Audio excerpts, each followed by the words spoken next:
L'élection du pape Léon XIV en 2025. Le 21 avril 2025, les cloches de la basilique Saint-Pierre annoncent une nouvelle qui plonge le monde dans le deuil.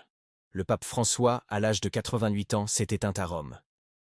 Sa disparition est due à un accident vasculaire cérébral suivi d'un arrêt cardiaque irréversible. Le monde entier pleure la perte d'un guide spirituel. Il a été une boussole pour plus d'1 milliard de croyants à travers le globe. Son héritage de foi, d'humilité et de compassion restera gravé dans les mémoires. Les funérailles du pape François attirent des dirigeants et des fidèles venus des 4 coins du monde. Cette affluence témoigne de l'impact mondial de son pontificat. Des chefs d'État aux simples croyants, tous se rassemblent pour rendre un dernier hommage à celui qui a incarné l'espoir et la miséricorde. Le monde est en deuil.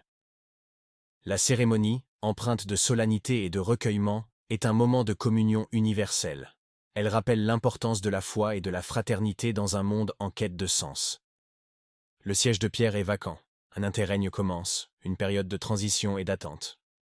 Le processus de sélection d'un successeur s'enclenche, suivant un rituel séculaire. Les cardinaux se rassemblent dans la chapelle Sixtine pour le conclave. Ce lieu, chargé d'histoire et d'art, devient le théâtre d'une décision cruciale pour l'avenir de l'Église. Le conclave est un moment de prière intense et de discernement profond. Le conclave est secret, clos au monde extérieur. Il est un temps de réflexion et de dialogue entre les cardinaux. Le conclave est décrit comme mystérieux et intemporel. Il est un moment de grâce et de guidance divine. Les cardinaux s'engagent dans un processus de vote, de prière et de silence.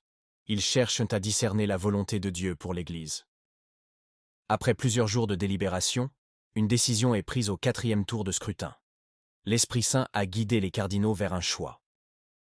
Une fumée blanche s'échappe de la cheminée de la chapelle Sixtine, signalant l'élection d'un nouveau pape. La foule rassemblée sur la place Saint-Pierre exulte de joie. Le cri de « Habemus Papam » retentit, annonçant au monde l'élection du nouveau pontife. Robert Francis Prevost est élu pape. Son nom est peu connu du grand public. Il est pourtant une figure respectée au sein de l'Église. Né à Chicago en 1955, il est un Américain. Son élection marque un tournant dans l'histoire de la papauté. Il a servi comme missionnaire au Pérou, témoignant de sa foi et de son engagement auprès des plus démunis. Son expérience en Amérique latine a profondément marqué sa vision du monde. Il a été évêque de Chiclayo, guidant son diocèse avec sagesse et compassion. Son ministère épiscopal a été marqué par la proximité avec les fidèles et l'attention aux besoins des plus vulnérables. Il a été le prieur général des Augustins, dirigeant cet ordre religieux avec dévouement et clairvoyance. Son leadership a permis de renforcer l'unité et la mission de l'ordre augustinien à travers le monde. Il a été le préfet du dicaster pour les évêques, responsable de la nomination des chefs diocésains. Son rôle lui a permis de connaître en profondeur les réalités de l'Église à travers le monde. Il était responsable de la nomination des chefs diocésains. Il a contribué à façonner le visage de l'Église en nommant des pasteurs selon le cœur de Dieu. Il est décrit comme un bâtisseur et un pasteur. Il est un homme de terrain, proche des gens. Il choisit le nom de Léon XIV, un nom chargé d'histoire et de signification. Ce nom est associé à la force, à l'autorité et à l'espoir. Il évoque le courage et la détermination face aux défis du monde contemporain. Léon XIV entre officiellement dans l'histoire le 8 mai 2025. Une nouvelle ère commence pour l'Église catholique. Il reçoit l'anneau du pécheur sur la place Saint-Pierre, un symbole puissant de sa mission. L'anneau symbolise le premier apôtre, Pierre. Il rappelle le lien indissoluble entre le pape et le fondateur de l'Église. Le pape est considéré comme le successeur de Saint-Pierre. Il est le gardien de la foi et le pasteur du troupeau du Christ.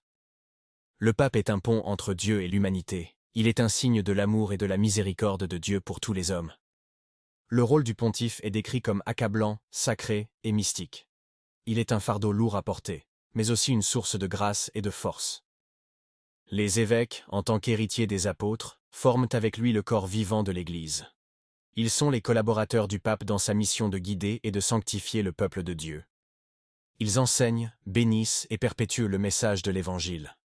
Ils sont les témoins de l'amour de Dieu dans le monde.